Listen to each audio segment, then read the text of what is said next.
आज मो ठकामीर शिकार केमती चलते ब्लॉगटा प्रथम आरंभ करवा। हाय सांग मैंने जय जगन्नाथ पूरा ब्यूटीफुल नेचर सहित आपण मानक मो चैनल रे स्वागत जनाऊँ। प्रियांश देखो एक्टिंग करके शोची जमा भी निदरे ना देखो के बदमाशी होमती ही एक्टिंग करे से मझे मझे मुझे पूरा फ्रेश होकर चली स्वामी कौन खाଇବା बनवाई स्वामी आसिक सब बेड बेड सजाड़ देवे जल्दी जल्दी मो भजा और पिठा बनई नेली गाधे की आसिक ठाकुर पूजा करनेली कहीं आमको गोटे जगह को जबार अच्छे आज जेहेतु संडे आज भी बहुत सारा प्लानिंग अच्छी आपण मैंने वीडियोटा लास्ट जाए देखूँ आपण मैंने भी मुझे कौन करूँ सब सेयार करी।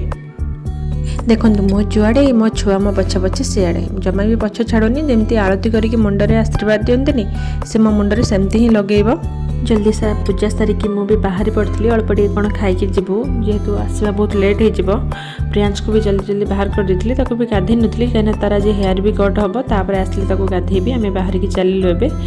कौटी कि आपण मैंने जानते जेहेतु डिफेन्स अच्छा डिफेन्स मानक कैंटीन थाए आपण मैंने तो जानते से आम चलू कि घर जिन किणाकिणी करने कैंटीन को आसिक आम गाड़ी पार्किंग करदेलु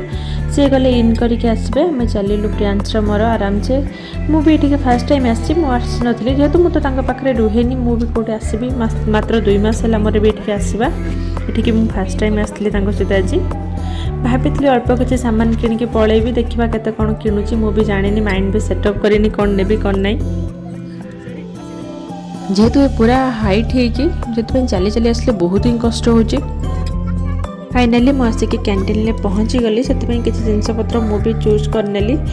छाड़देली प्रियांश को धरईकी से प्रियांश भी रोचे कौटी क्या पाखे से आराम से बदमाशी करुँच आराम से छाड़देलु कहली कौन सी जिनस लगे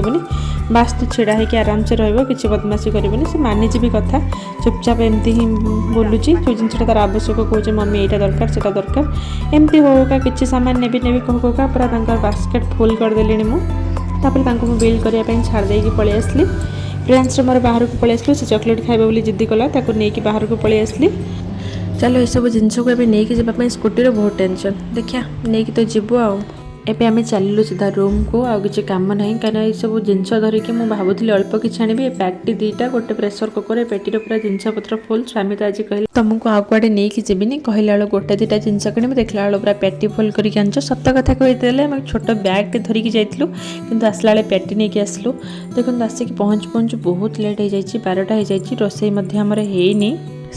से कौन करी माइंड भी सेटअप कर पारनी से 2टाक प्रेसर माने नुआटा जो प्रेसर आनी भी खोलीदेली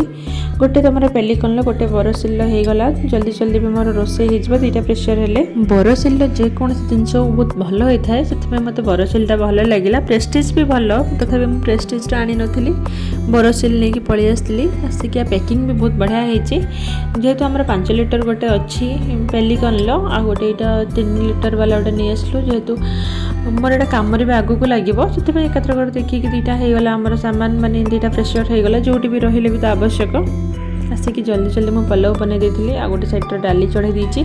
प्रियांश को आगे नहीं कि खुएदेवी तापर स्वामी मोर खाइबू खाई कि रेस्ट होती कि नहीं स्वामी कहले पुणी बाहर टिके जा बाहर कौटे बुलाबुली करके आसवा भल लगुनि रूम में रही संडे हेले भी विरक्त लगुच मत दिन में कहते रोषे हेल्प करेंगे दिन में तो कले छाड़ रात कहते हाँ मुझे चिकेन नहीं आसवा आसला बेलू आसले मो रोषे मुझे तुमको पूरा हेल्प करी आसला बेले नहीं पलि आसलु चिकेन आसिक मुझे सब सामान आनी सब खोलीदेली कौन मार्केटिंग करी मैंने आज कौन सब कैंटीन रू आनी घर पर सामान आनी देखो स्वामी मत आज कहले कि मुझे तुमको रोषे हेल्प करी हेल्प कौन करी एमती छाड़ू रोसई घर को टोटाली से जाई ना कहले कि ना दिन में ना राति करी